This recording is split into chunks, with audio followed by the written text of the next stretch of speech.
The Room 2 is a sequel to British developer Fireproof Games' BAFTA-winning puzzle game. The intriguing, mystical atmosphere builds on the original and presents a diverse selection of new puzzles to solve.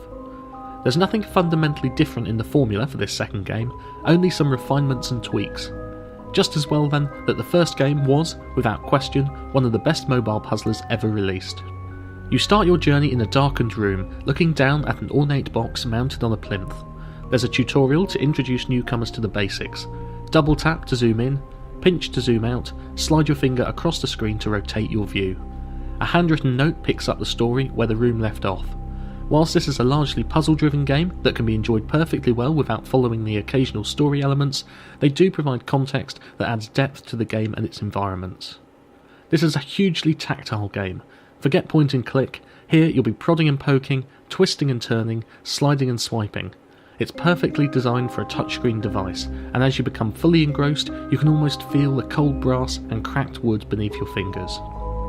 Where the room presented you with a single box atop a lonely plinth, the Room 2 better lives up to its name. Here, once the tutorial is complete, each chapter transports you to a new room, a self-contained, themed vignette offering multiple areas and objects to interact with. It's a subtle but substantial evolution that adds some nice variation as you progress, and there's now a much closer relationship between the puzzles and the mystical story. In this sense, it's a more cohesive experience than the original. The change also allows for greater diversity in the types of puzzles you'll face. The intricate mechanical puzzles are still present, but these are now combined with some larger scale puzzles that include lining up a series of mirrors to deflect a beam of light onto the correct surface of the box. A consequence of these expanded environments is that the game has lost some of its intimacy. I found myself making more use of the hint system, never to solve a puzzle, if anything these are ever so slightly easier, but to gently nudge me in the direction of the object or area that I needed to explore next. Picking up an oddly shaped disc or key in the first game, I knew exactly where it went.